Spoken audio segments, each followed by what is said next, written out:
প্রিয় শিক্ষার্থীবৃন্দ, আশা করি প্রত্যেকেই সুস্থ আছো। আজকের ক্লাসে তোমাদের জন্য থাকছে ইংরেজি সাহিত্যের সময়কাল বা যুগ বিন্যাসের দ্বিতীয় পর্ব। এর আগের পর্বে আমরা ইংরেজি সাহিত্যের কিছু সময়কাল নিয়ে আলোচনা করেছিলাম, তো যারা ক্লাসটি করোনি দেখে আসতে পারো। চলো আমরা ক্লাসটি শুরু করি। আমাদের এ পর্যায়ে রয়েছে দা রোমান্টিক পিরিয়ড। ইংরেজি সাহিত্যের রোমান্টিক পিরিয়ড এর সময়কাল হচ্ছে 1798 সাল থেকে 1832 সাল পর্যন্ত সময়কালই হচ্ছে রোমান্টিক পিরিয়ড। আর এই রোমান্টিক পিরিয়ডের মোট সময় ছিল 34 বছর। রোমান্টিক পিরিয়ডের কবি সাহিত্যিক যারা ছিলেন তারা হচ্ছে William Wordsworth, sir Walter Scott, Samuel Taylor, Charles Lamb, Jane Austen, George Gordon, এর হচ্ছে লর্ড বাইরন। তো আমাদের পরীক্ষার মধ্যে প্রশ্ন থাকে যে যেমন আমাদের থাকতে পারে এরকম যে উইলিয়াম ওয়ার্ডসওয়ার্থ তিনি কোন পিরিয়ডের কবি ছিলেন, কি রোমান্টিক পিরিয়ড, এলিজাবেথিয়ান পিরিয়ড, নাকি ভিক্টোরিয়ান পিরিয়ড, আমাদের নাকি মডার্ন পিরিয়ড, আমাদের এইভাবে কিন্তু অপশনে দেওয়া থাকে। তো এই কারণে আমাদের কোন কবি কোন পিরিয়ডের বা কোন সময়কালের সেটি আমাদের অবশ্যই মনে রাখতে হবে। এছাড়াও আমাদের রোমান্টিক পিরিয়ড আরো কবি হচ্ছে যে ফিবি শ্যালি, এর হচ্ছে জন কিটস, এর হচ্ছে আলেকজান্ডার পুশকিন। এরপর হচ্ছে আমাদের দা ভিক্টোরিয়ান পিরিয়ড। ভিক্টোরিয়ান পিরিয়ডের সময়কাল ছিল 1832 সাল থেকে 1901 সাল পর্যন্ত, অর্থাৎ 1832 সাল থেকে 1901 সাল পর্যন্ত সময়কাল হচ্ছে ভিক্টোরিয়ান পিরিয়ড। এই সময়ের যে কবি সাহিত্যিক ছিলেন তাদের মধ্যে ছিল John Henry Cardinal Newman, Alexander Dumas, John Stuart Mill, Elizabeth Barrett Browning, Lord Alfred Tennyson. এরপর আমাদের রয়েছিল উইলিয়াম ম্যাকপিস থিকারারি, এর হচ্ছে আমাদের রবার্ট ব্রাউনিং, চার্লস ডিকেন্স, এর হচ্ছে আমাদের চার্লোট ব্রন্ট, এর হচ্ছে আমাদের ইমেলি ব্রন্ট, এর হচ্ছে কার্ল মার্কস, এর হচ্ছে জর্জ ইলিয়ট। এরা ছিলেন ভিক্টোরিয়ান যুগের কবি। এছাড়াও আমাদের আরও অনেকগুলো কবি রয়েছে এদের মধ্যে, যেমন স্যার রিচার্ড প্রেন্সাইস বার্টন, রয়েছে আমাদের Matthew Arnold, Leo Tolstoy, Samuel Butler, Thomas Hardy, Robert Louis Stevensons, এরপর হচ্ছে আমাদের ম্যাক্সিম গোর্কি, এর হচ্ছে ভিক্টর হিউগো, এর হচ্ছে ইমিলি ডিকিনসন।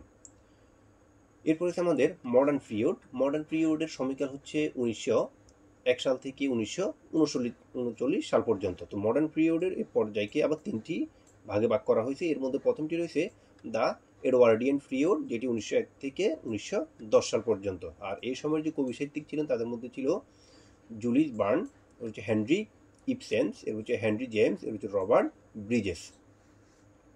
এটা রয়েছিল HE. Badly, George Bernard show, এর হচ্ছে আমাদের জোসেফ কনরেড, এর হচ্ছে ডেভিড ইমাইল ডারকেইম, এর হচ্ছে ও হেনরি, উইলিয়াম বাটলার ইয়েটস বা ডাব্লিউবি ইয়েটস।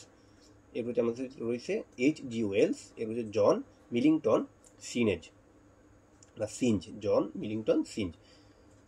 এরপর হচ্ছে আমাদের the Georgian period. Georgian period হচ্ছে 1910 সাল থেকে 1936 সাল পর্যন্ত। আর এই যুগের যে কবি সাহিত্যিক ছিলেন তাদের মধ্যে ছিল ওয়াল্টার ডিলামেয়ার, এর হচ্ছে Robert Frost, Williams Somerset Maugham, Sir Winston Churchill, হচ্ছে John Masefield, Edward Morgan Forster, John Drinkwater, James Joyce, এর হচ্ছে আমাদের সেখানে যে Virginia Woolf, D H. Lawrence, T S. Eliot, William Cuthbert Faulkner, এরপর হচ্ছে আমি Ernest Hemingway, Noel Coward, George Orwell, হচ্ছে R K Narayan, Arthur Asher Miller. এরপর আমাদের ছিল নেলসন ম্যান্ডেলা, হচ্ছে জিমি কার্টার। এরপর যে আমাদের রয়েছে দ্য পোস্ট মডার্ন পিরিয়ড। তো ইংরেজি সাহিত্যের এই পোস্ট মডার্ন পিরিয়ডের সময়কাল ছিল 1900 সাল থেকে বর্তমান সময়কাল পর্যন্ত, অর্থাৎ ইংরেজি সাহিত্যের যে মডার্ন বা আধুনিক যুগ সেটি 1939 সাল থেকে বর্তমান সময় পর্যন্ত বিস্তৃত। আর এই সময় যে কবি সাহিত্যিক তাদের মধ্যে রয়েছিল জন ওসবর্ন, টেড হিউজেস, হচ্ছে হ্যারোল্ড ফিন্টার, হচ্ছে টনি মরিসন, হচ্ছে এলাইস অ্যান মানড্রো, হচ্ছে আমাদের সিলভিয়া প্লেথ, এরপর হচ্ছে আমাদের অ্যানিটা দিশাই, এর হচ্ছে আমাদের সিমাস জাস্টিন হিনেই, হচ্ছে সালমান রশিদি, এর হচ্ছে কায়সার হামিদুল হক, অমিতাভ ঘোষ, অরুন্ধতী রয়, এর হচ্ছে আমাদের ড্যান ব্রাউন, হচ্ছে জি.কে. রৌলিং, জুম্পা লাহিরি, মনিকা আলী, কিরণ দেশাই, অরবিন্দা আদিগাঁও, এগুলো হচ্ছে আমাদের তাহমিনায় নাম। এগুলো ছিল আমাদের আধুনিক যুগের বা মডার্ন পিরিয়ডের অন্তর্গত। তো আমাদের ইংরেজি সাহিত্যের ক্লাস আজকে অতটুকুই ছিল। ক্লাসটি যদি উপকারে আসে চ্যানেলটিকে সাবস্ক্রাইব করে পাশে থাকবে। তো সবাই সুস্থ ভালো থেকো। আল্লাহ হাফেজ।